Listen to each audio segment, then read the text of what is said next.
let's start off the top with part 74 in our Pac-12 media rights saga. Yes, you thought you were getting away from it. You can't escape Pac-12 media rights drama. The days of our Pac-12 lives. We are here. Well, exactly. I was gonna say, by the time the season rolls around, we're gonna be on like season 24 of this. It's the Grey's Anatomy of college football news, and if it goes the way that we're thinking it's going, it'll be right at home with other soap operas and terrible dramas.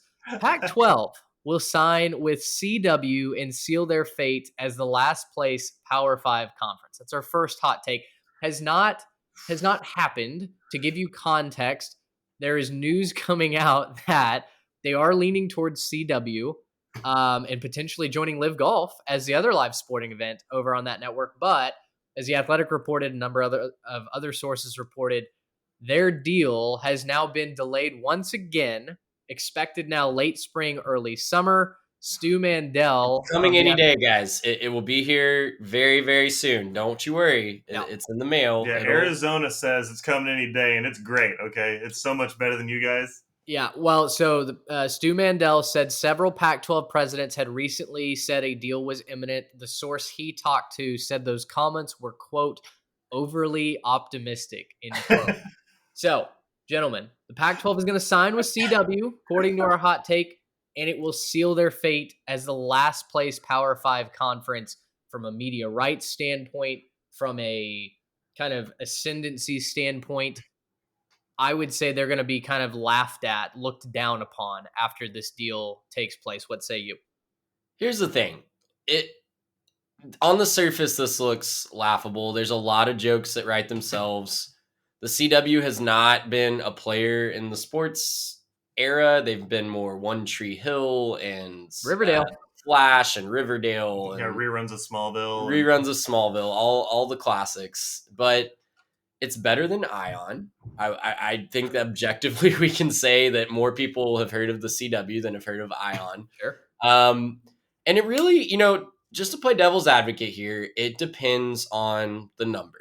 Because if the CW, I'm not saying this is likely, I'm not saying this is, in the full realm of possibility, but let's say the CW says, we want to enter the college football space and we're going to actually invest in that product and make it a competitive product. The Pac-12 has not had someone that valued them in their media rights discussions in a long time. They're getting punted to 11 p.m. Eastern time, start times a lot of times. We've highlighted on here how the fan bases are frustrated with the quality of, camera, the quality of stream that they're getting. From a technological investment standpoint, they would be the only football show on the CW. And again, do the jokes write themselves when the pregame show is going to be followed or led into immediately by a One Tree Hill rerun? Absolutely. That the jokes write themselves there. But I will say you can only be cautiously optimistic if you're a Pac-12 fan at this point. So I think the cautious optimism would be, hey, the CW, let's see what that number is. Let's see what number they're offering, because if they say, hey, we want to really invest, I'll confess I have not watched any of the live coverage. I've heard it's, not bad. Like, it's not, laughable coverage from what I've seen people talking about. I haven't personally watched the ratings that are laughable. The ratings are laughable, but that's not on the CW. I don't think that's on chat. Yeah, we can get off the rails in a live discussion. We won't go there, but you got to be cautiously optimistic. I feel like if this number comes out and it's respectable, got to roll with it. And I think you just make lemons out of lemonade at that point. Yeah, I mean, look, we were talking about, so far in the saga of the Pac-12, we've been talking about the idea that this would be a streaming-only option for Pac-12 schools, that maybe only some schools get picked up, other schools might be completely unbroadcasted, and just, how are they going to find that out? The fact that they're able to get onto a network is at least positive momentum, right? That's at least positive momentum. Now, yeah, we said One Tree Hill too many times. A lot more golf on this episode than we probably ever have on this podcast. But yes, there's of course jokes that go along with it. But I think this would be a good thing for the Pac-12, considering just about every single option so far has shot them down. and they'll try to frame it how they want to frame it. They're going to want to say, oh, well, we just weren't going to take something that, we didn't feel good about, or that we didn't think was a good deal. They were shot down by every single network that had a real sports infrastructure built into it.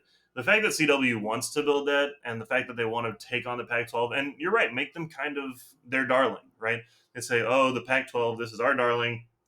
We're going to roll with it. I think that's a good thing overall for the Pac-12. In terms of hot takes, I mean, obviously I know that it was, sort of leaked that this is happening from The Athletic.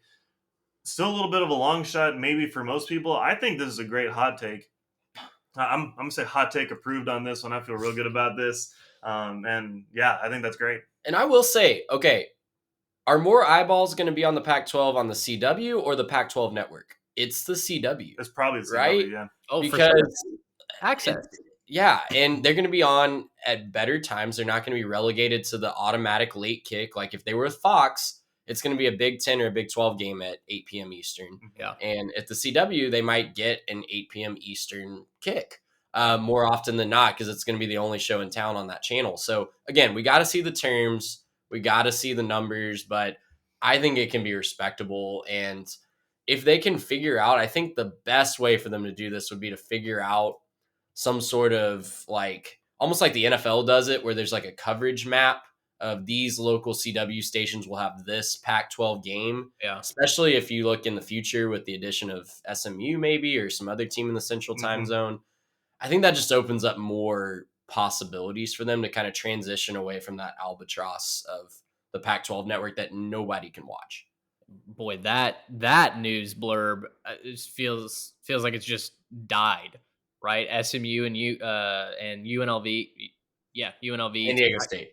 I'm sorry, San Diego State, not UNLV. I don't know why I had the. That would be fun. I'd Legion take State, UNLV, that'd be fun. I'd take it. That would be fun. Barry Odom getting in on the ground floor of a great investment. What did Barry know? What did what information was he? What did Petrino not know? Gracious him! How about